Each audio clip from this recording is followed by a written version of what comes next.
গেমন ব্রিজের সংস্কার রিপেয়ারিংয়ের অত্যন্ত জরুরি ছিল, আর এর জন্য 20 মে থেকে গেমন ব্রিজের কাজ আরম্ভ হয়েছিল। আমরা বলেছিলাম যে আমরা 20 জুলাইয়ের মধ্যে এটা সম্পূর্ণ করব। কাজ চলছে এবং আমরা আশা করি 20 জুলাইয়ের মধ্যে সেটাকে আমরা সম্পূর্ণ করতে পারব।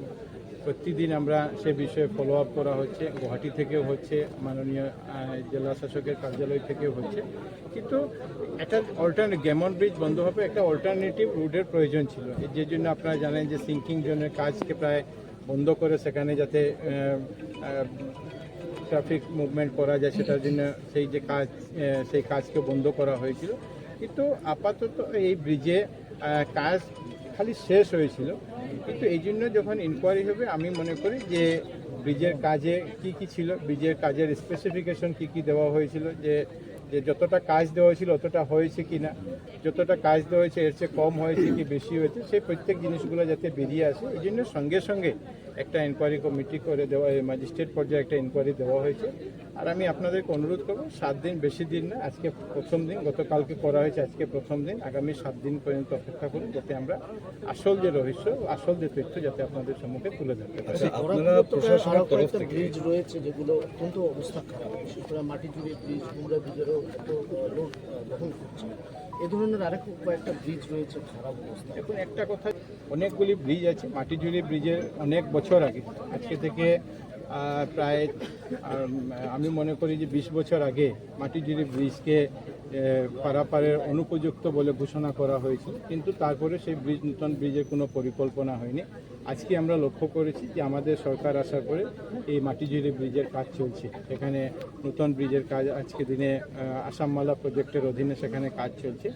বাকি কিছু ব্রিজ আছে যে ব্রিজগুলি আগের সময় বানানো হয়েছে, যে ব্রিজগুলি সঠিক আছে কি না আমরাও সঠিকভাবে বলতে পারি না, কিন্তু সেই ব্রিজগুলিকে যাতে একবার যাতে পরীক্ষা করে দেখা যায়, সেই জন্য ইতিমধ্যে আজকেও আমি আমাদের পূর্ত বিভাগের যিনি চিফ ইঞ্জিনিয়ার সঞ্জীব সামুনাকে আমরা অনুরোধ করেছি যে যাতে একবার সেই ব্রিজগুলি দেখে নেওয়া যায়।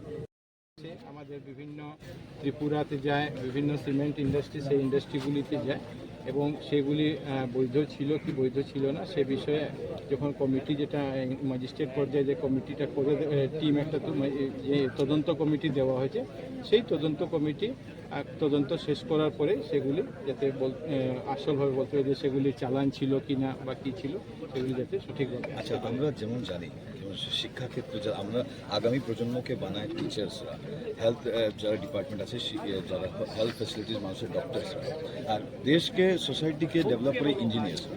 তো এরকম হয় না, যেমন আমরা দেখি ডিসির পোস্টিং হয়, অফিসার্সের পোস্টিং হয়, এক একটা ইঞ্জিনিয়ার যেই এখানে কিন্তু অনেকটা আছে, কেন কি এখন আশা বেড়েছে আপনাদের এই বড় ডেভেলপমেন্ট মিনিস্টার আপনি, এক একটা ইঞ্জিনিয়ার আছে, জুনিয়র ইঞ্জিনিয়ার যারা 3 বছর 4 বছর 5 বছর থেকে আছে, ওরা নিজস্ব একটা র্যাকেট বানিয়ে নিয়েছে, কাজে গাফিলতি কিন্তু তাদের অনেক, এরকম অভিযোগ উঠছে। বিভিন্ন সময়ে সময়ে তাদের বদলি হয়েছে, বিভিন্ন সময় অনেক ইঞ্জিনিয়ারের বদলি হয়। যদি কোনো ইঞ্জিনিয়ার এখানে 8 বছর 10 বছর থেকে আছেন, আপনারাও একটু সাহায্য করবেন সেই তথ্যগুলো দিতে, আমরা যাতে তাদেরকে অন্য জায়গাতে পাঠাতে পারি।